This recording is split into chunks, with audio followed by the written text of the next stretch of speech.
Becoming an artist in 2026 has never been easier. There's countless guides, manuals, supplies, readily available at your expense these days. There's something for everyone at every skill level. For those who are just starting out, and for those who are falling back in love with being creative. There's countless ways to get your artwork critiqued, and many of which are either free or low cost. And that's something a lot of the classical artists in the old days didn't have. We have so much at our disposal, so why does it feel like being creative and sharing your creativity seems harder than ever? I'm Ayasuna and I make videos, more specifically art videos. And this wasn't the video that I had planned to come out this week, but this is something that I did want to talk about, and I figured I might as well get that out of the way. The ability to become an artist has never been easier, and I stand 10 toes down with that take. But how you choose to share your artwork or projects that you might be working on is definitely becoming a lot more difficult. And to be honest, being an artist on the social media age has never exactly been easy. I remember the old DeviantArt days and Amino days, and I even dabbled around with Newgrounds for a bit. Unfortunately, taking someone else's artwork and claiming it as your own is not a new thing. But with Gen AI, art theft is something that takes on a whole new meaning compared to even just 5 years ago. It's even to the point where established artists that have been in the field for many, many years are starting to not want to post on social media. You don't even necessarily even have to be an artist to understand that the state of the internet these days is just downright awful. It was difficult enough being a young artist on social media with constantly comparing yourself to other artists, as well as being harassed by some members of the community. It used to get pretty toxic, it still is in some cases. I had already made a video talking about how social media is ruining the creative process, at least if you use it or consume it in certain ways. But now, with AI running rampant and copyright rules pretty much being non existent at this point, it's hard to even wonder if it's still worth posting your art online. Now, obviously, I can't tell you what you should or shouldn't be doing with your art. That's a very personal decision. You have to weigh the pros and cons and the platforms that you use. And I think being an artist, or at least a responsible artist in social media, requires you to do reading on the platforms that you use. Obviously, platforms that are geared towards artists may not necessarily have the reach of something like Instagram or TikTok, but you might not necessarily have to deal with constant harassment on smaller platform. And maybe I'll do like a tier list on stream or something of the different social media platforms and see the pros and cons of trying to invest time into them. But moral of the story, I guess this is something that I've been wanting to talk about for a while and didn't exactly have the right words, but I think I am ready to tackle this topic. I do believe that the internet can be a tool for artists, just on the educational aspect alone. In the US, art education is pretty pitiful. In fact, it's like that for a lot of humanities, at least in grade school. It totally has nothing to do with the rise of antisocial behavior in society these days, but that's another video. As a kid, like many other artists, I liked to draw. I always did art in some capacity for the past 15 years of my life. But I grew up in a working class family, so I didn't exactly have the money to go to art classes. And it wasn't exactly taught in school. I went to like one art class when I was growing up, but it was more or less a glorified daycare. It was during summer and it gave parents an hour or two away from their kids. As I grew into a teenager, I realized that this was something that I could actually stick with, and I hadn't started working yet. So it was YouTube University to the rescue. If it weren't for artists like Josiah Brooks, Drawing with Waffles, and many others, this channel likely wouldn't exist. And YouTube is still a very valuable asset for artists who want to learn. Another obscure art site that actually helped me learn how to draw is called Drago Art. And it actually still exists. It's pretty rudimentary, but it gets you in the right direction in wanting to learn how to draw.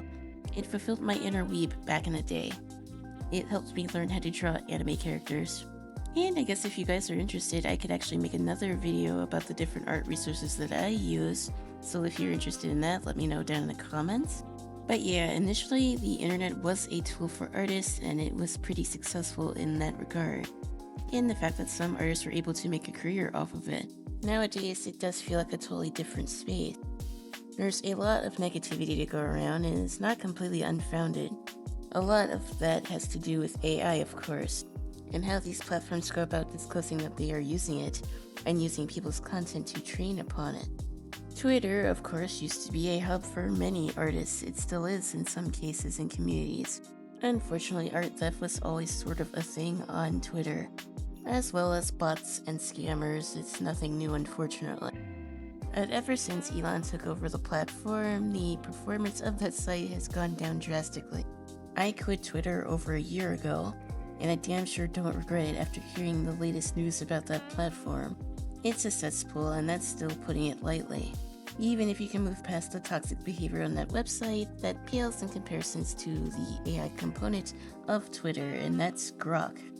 And yeah, I am sure you've probably seen the many articles about how harmful this AI bot is for users of this platform. Not only is it stealing from artists, it's turning their artwork into something completely different, oftentimes harmful. It's also creating very harmful content that should never see the light of day. But who cares? As long as Elon is making money, who cares if anyone's actually hurt in the process? Who cares if your artwork can be turned into CSAM if Elon can make another $1 trillion? This goes well beyond traditional Twitter spats and controversies. Actual people are being harmed by this type of behavior, and it seems like no one is doing a damn thing about it. Now, I don't really want to shame the artists that still use the platform. They're still good people on Twitter. It's not exactly easy to just pick up a platform and move it to another site. It doesn't really work that way. It is a site that people use to make their livelihoods. And as long as they're not using it to do unethical things, then it should be fair game. Out of all the major platforms, I still do maintain that Twitter is probably the worst moderated. But that probably tracks because the CEO is actually puppeting white supremacist tropes. All I'm saying is if it walks like a duck and quacks like a duck, it's probably a duck. And yeah, I just couldn't feel good about sharing my artwork on there. I didn't exactly have a big platform to begin with on Twitter, but still, I'm glad I left the platform when I did. Now, Instagram and Meta isn't exactly that much better, but I do think that they're a little bit more consistent with their moderation. But even so, a lot of the same problems still persist. I'm not even really talking about the algorithm too, which can also lead to burnout in some instances. These people don't value the people that spend the time and money to create content for these platforms. By design, they don't value creativity. None of these billionaires do. Back in the old days, which might as well be ancient history, Instagram used to be predominantly pictures and no videos. It was an anchor for the art community to post their artwork and not have it be a grand performance. Granted, there's still a lot of AI slop on Instagram, and IG Reel comments can also be quite questionable at times. I still think it's a step a little bit above Twitter, but not by much, at least in 2026 standards. The reach on Instagram is still abysmal, especially for those who are just trying to start with posting. I've had my Instagram account for almost 10 years, and yeah, I still can't get over 500 followers. I stopped posting on Instagram, and I likely won't ever go back to it at this point. But for what it was at the time, it was one way for artists to make money, or at least make a name for themselves. And I guess that raises up another point that I kinda did want to talk about in this video, and that is the rise of video content online. Now, I don't necessarily hate editing. I've started to like making videos, both long and short. And since I'm still mainly an art channel, a lot of the art that I make will go on my YouTube channel. But not gonna lie, the process in making art and actually recording it and turning it into a presentable video, it does take quite a bit of time. Even short form videos can take a bit of time, and as someone who obviously can't afford an editor at this point, maybe in the future, it is quite time consuming to both be an editor and an artist. Sometimes you just want to post a picture and move on with your life. But with sites turning towards short form media as a form of content, it's actually harder to find a place where you can do just that. I suppose there's DeviantArt, but that site doesn't exactly have the best reputation either these days, and I might do a deep dive into that platform as well eventually. There's also Kara, but that doesn't exactly have the reach that larger platforms do, but it's still a nice site from what I can tell. I haven't exactly been active on there as much as I should be. But people said that it was going to take over Instagram, and spoiler alert, it didn't do that. A site that I have been spending a lot more time on these days is actually Tumblr. And it's the same as ever. In a way, that's actually pretty good. If you're in a specific fandom or like to draw in a certain niche, actually think that Tumblr is not a bad option. The tagging system is actually still quite consistent compared to other places, and your blog can serve as like an archive of your artwork and your progress. And the designer nerd in me knows that there's a ton of different themes that you can model your blog after, and that really scratches my brain. I really need to make a second blog just for my artwork. I guess the moral of the story is that you shouldn't really feel forced to just do videos all the time. I mean, I guess you could do them in the spur of the moment, but if you want to have something more thought out, it does take time. Not all the art you make has to be used for social media purposes, but if you have something that you want to share, it definitely shouldn't be a hassle. And it shouldn't necessarily come at the cost of your own morals in order to appeal to the algorithm. And it's not like I don't understand why a lot of social media platforms are video based these days. It's feeding on this infinite scroll mechanic that keeps us hooked to these platforms and away from other things that we want to be doing in our lives. I'm sure if you've been on the artist space and social media, you likely seen posts or videos about artists looking at Pinterest for hours, but still not really being able to draw anything in their sketchbook. We've all been there. I've certainly been there as well.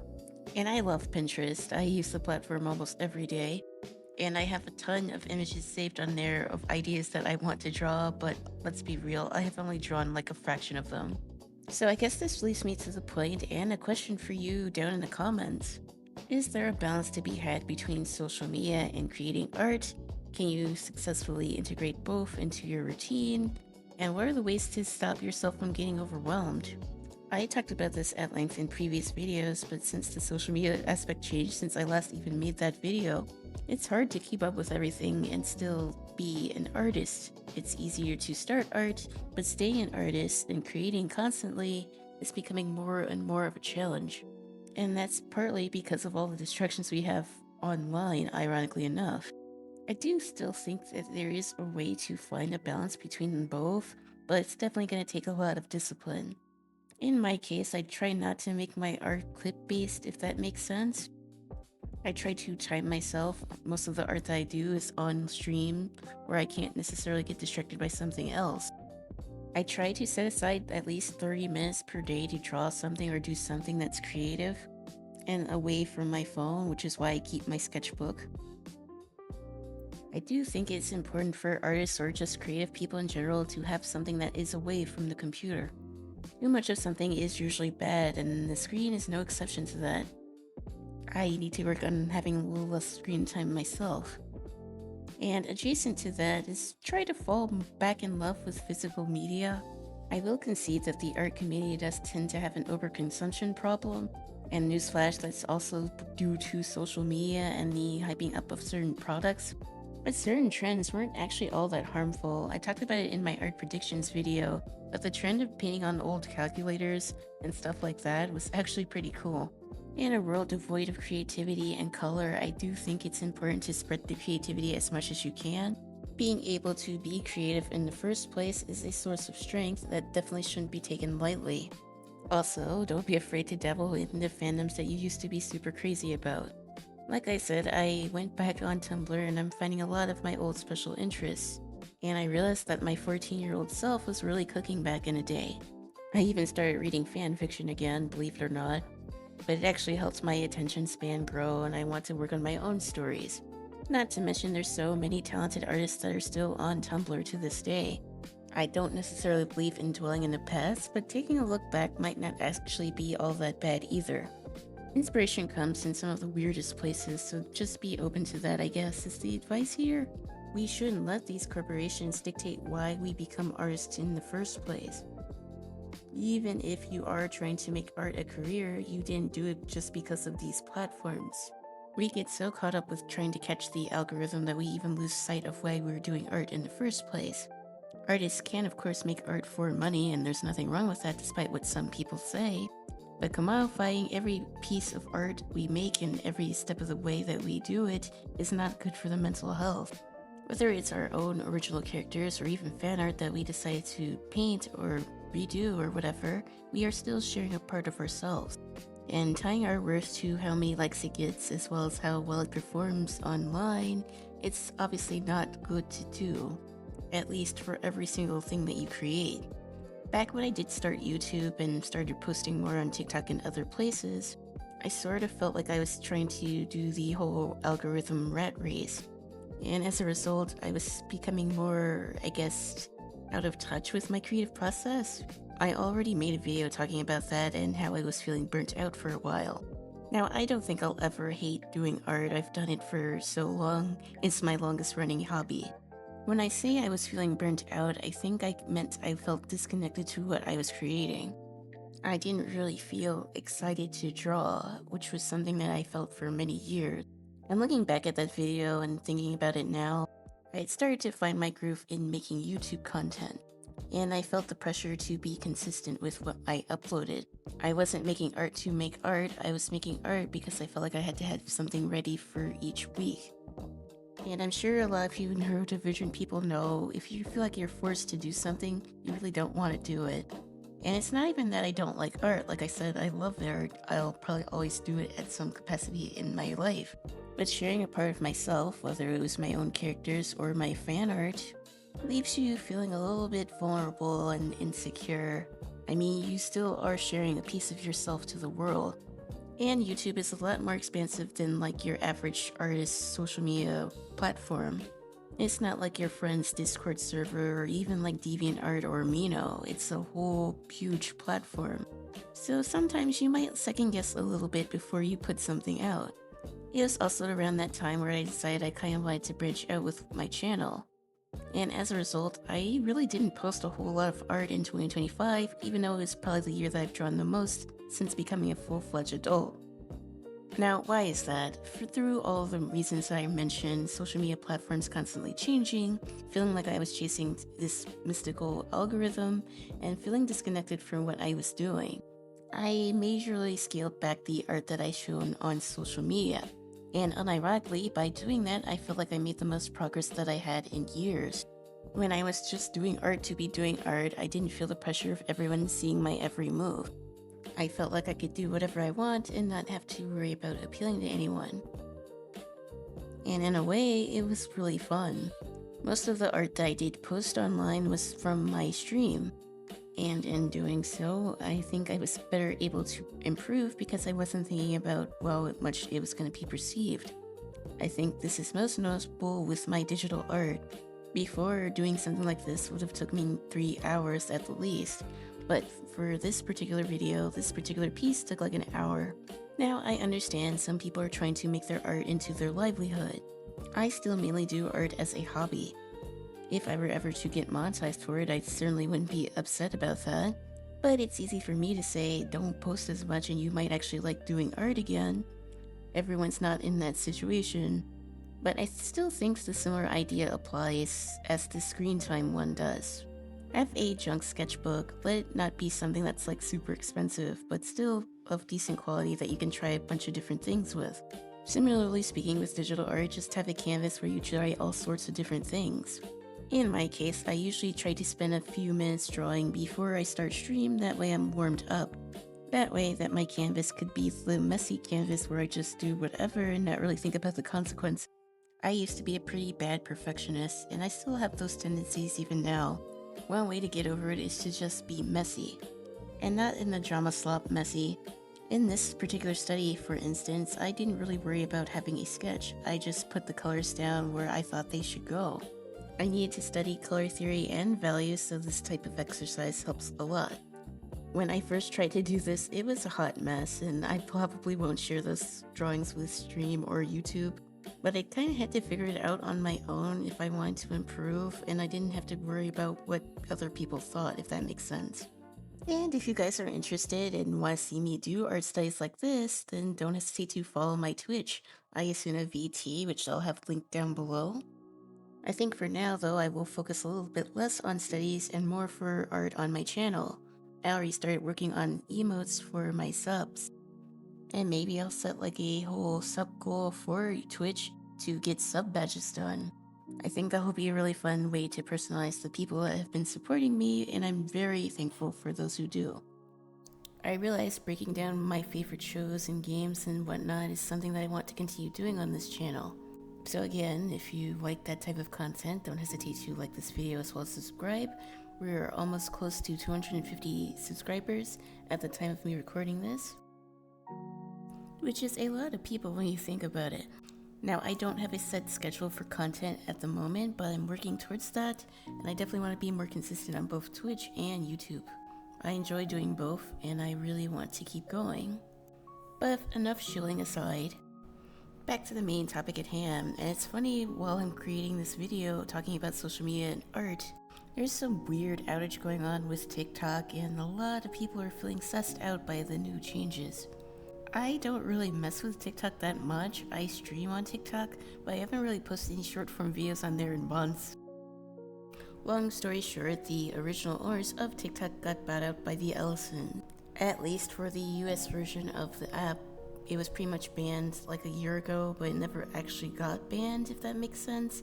I made a video about it like a while ago. In any case, like I said, the Ellisons bought out the US version of TikTok, and since then, content has been a bit weird. Like last week, the actual sale did finally go through, and now all of a sudden there's a strange outage in the app, and people's For You page is being dramatically changed. Not to mention they are harvesting more about the data of their users, which is ironic because that's what they accused China of doing. Not only that, the content that users have been posting on the platform for years is now going to be used to train AI. And obviously this applies to artists, but really anything anyone ever posts on that platform. As far as I know, I don't even know if there's a way to opt out. At the time of me recording this, I can't get in my TikTok account, so I can't really verify one way or the other. If that changed, I'll likely have a picture up on the screen now. I hadn't had time to follow this closely because I was dealing with a winter storm at the time. If anyone knows more about this, then please let me know down in the comments. I don't really want to spread misinformation. I'm not sure if you can opt out of the AI training like you can on other platforms, assuming that they're even telling the truth to begin with. But it sort of adds credence to what I was saying, that the online space is just rubbish, especially for creators. I do think artists need to do their due diligence and study the platforms that they post on. People want to come for TikTok for their invasive terms of service, but let's be real, all social media platforms are like this.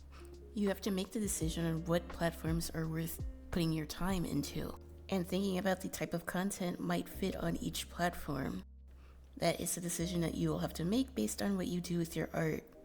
It's not lost on me that a lot of these platforms are censoring certain viewpoints, especially relating to genocide, as well as how migrants are being treated in the United States, which is quite personal to me given my own background. Now, I'm not really gonna hold my tongue when it comes to important topics such as this because people need to hear them. I'm an artist, I want to inform people, I want to make people uncomfortable if it helps them learn. Art shouldn't always be something to coddle people with or just a mindless form of entertainment. We should be able to confront ideas that we aren't exactly comfortable with in order to grow. That's the only way to grow. Other than having to personally go through experiences on our own lives, which we all have to do. A lot of what we see on social media isn't real. I'm obviously not an anime girl with purple hair, but artists do have a responsibility in terms of social commentary. In the sense about where we post our art is also part of that. I wish that more larger artists were talking about this issue. I see Sam Does Art has already made a video talking about the horrors of Twitter. He does other videos talking about different platforms as well. And other artists, especially mangakas, are speaking out about this issue as well, at least pertaining to Twitter. The creators of Dr. Stone and Gachi Okuda decided to quit Twitter and post their artwork elsewhere. This was in response to Grok's new update, like I said, that pretty much lets users take any picture that they see and edit it in any way that they want. At least with Instagram, you can at least opt out of AI training, although the platform still has many problems. That being said, I don't know if any platform will ever be safe from the brain rot that is the internet, which was already pretty bad before, but even worse with AI. If anyone else has predictions on where this will even end up, I don't even know what to say at this point. Let me know down in the comments. And yeah, I think that will be all for today's video. But stay tuned, I do have a lot more positive and exciting things that I want to talk about on YouTube and Twitch, so again, if you want to hear that, then follow me on those platforms. But until next time, goodbye and take care. Peace.